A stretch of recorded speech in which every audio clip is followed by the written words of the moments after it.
أعوذ بالله من الشيطان الرجيم. بسم الله الرحمن الرحيم. كيف يتوفق طالب العلم؟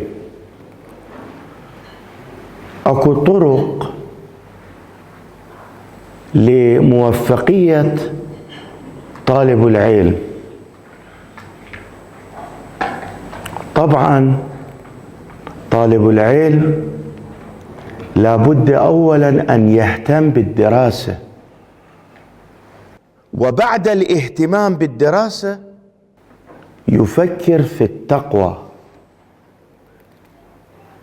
كيف يكسب التقوى؟ ونحن الآن في هذا الصدد أن نبين لطالب العلم كيف يمكن له أن يكسب التقوى ويصبح إنسانا مفيدا للمجتمع، للناس، طبعا في بيان الدين.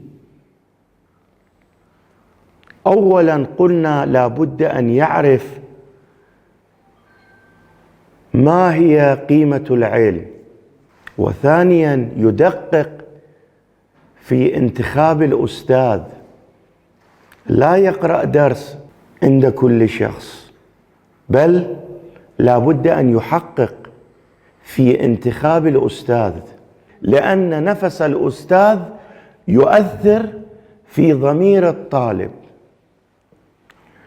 الآن انظروا إلى المجتمع الإسلامي. بعض الأشخاص منحرفين من حيث العقيدة، هذا لا يمكن أن ننكره. بعض الأشخاص منحرفين يبثون شبهات انحرافية بين المجتمع، بين الشباب، ويريدون أن يضللوهم. كل يوم يجيبون شبهة، كل يوم يطرحون شبهة. طبعا الحمد لله رب العالمين، الحوزات العلمية فيها أشخاص أجلاء، أشخاص علماء بارعين يجاوبون هذه الشبهات، ولكن مع ذلك يؤثر في المجتمع. لابد أن تنتخب أستاذا مؤمنا متدينا أهل الله حتى يعطيك الطريق الصحيح، يعطيك طريقة نورانية لكسب معارف أهل البيت. ولذا لما ننظر نرى بعض الأشخاص منحرفين، وأيضا تلامذتهم عندهم هذا الانحراف، يدافعون عنه بكل قوة. ليش؟ لأن في مرور الزمان أثر الأستاذ في هذا التلميذ، أعطاه طرق منحرفة، وترسخت هذه الطرق المنحرفة في وجود التلميذ. ولذا لابد أن ندقق في انتخاب الأستاذ، هذا أولا. ثانيا أهمية العلم كما ذكرنا لكم. ثالثا الإخلاص. قل إن صلاتي ونسكي ومحياي ومماتي لله رب العالمين. شوف إبراهيم شلون يخاطب، يعلمنا. تشوفون صلاة مني، تشوفون حركات مني، تشوفون أنه أنا أتحرك منا ومناك، هذا كلها لله. لم أتحرك خطوة إلا أن تكون تلك الخطوة لله. يعطينا درس إبراهيم سلام الله عليه أنه لابد أن يكون الفعل مهما كان لله رب العالمين، الذي خلق الموت والحياة ليبلوكم أيكم أحسن عملا. يبتليك، دخلت في سلك الحوزة، الله يبتليك، يريد يشوفك أنت صادق أم لا، يريد يشوفك أنت واقعا جئت لتخدم الدين أم لا. يو لقلقة لسان، تريد أن تفخفخ نفسك في الدنيا. ولذا دخلت لقراءة دروس الحوزوية. الله سبحانه وتعالى طبعا ما يعطي لأحد هذا التوفيق أن يستمر بالدراسة إذا كانت نيته نية الدنيا وما فيها. يطعمون الطعام على حبه مسكينا ويتيما وأسيرا إنما نطعمكم لوجه الله لا نريد منكم جزاء ولا شكورا. كل شيء نعطيكم. هذه الآية نزلت في حق مولانا أمير المؤمنين روحي له الفداء، والصديقة الشهيدة سلام الله عليها، والحسنين روحي لهم الفداء. جاء مسكين طرق الباب،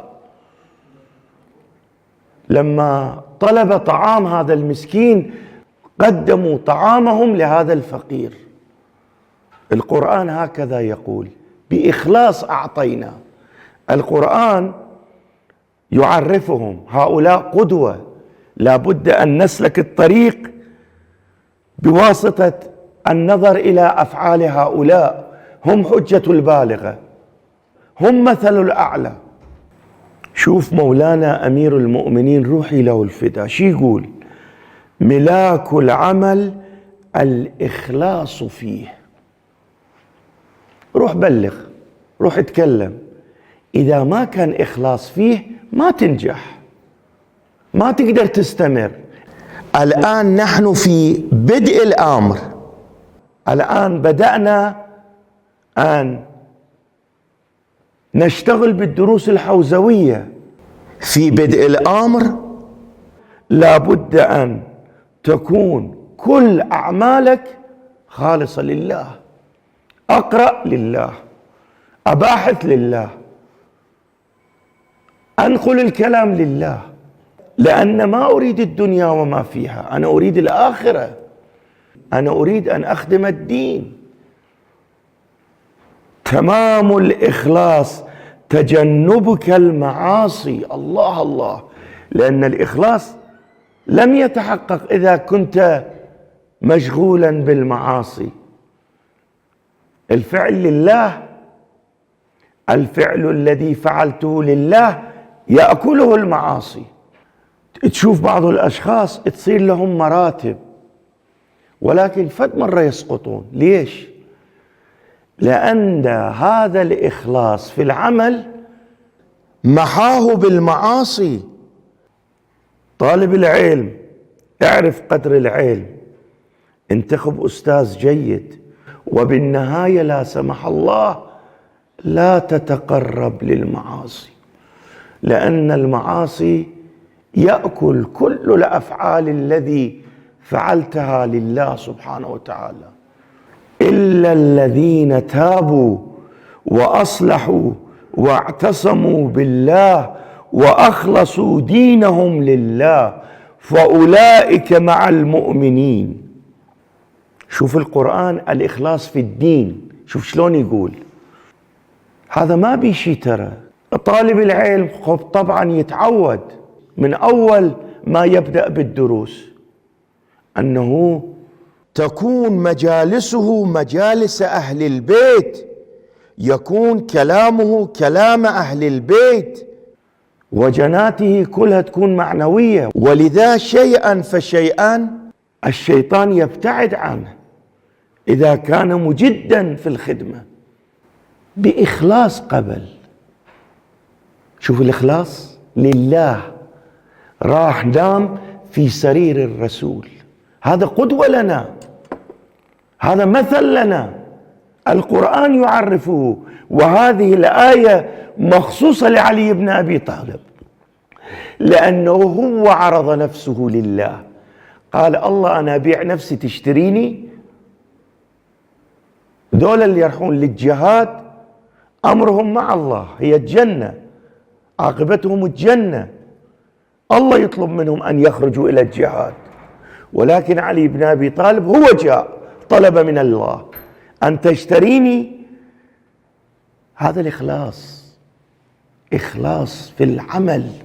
وإن شاء الله نستمر بالكلام بالجلسات الآتية، والحمد لله رب العالمين.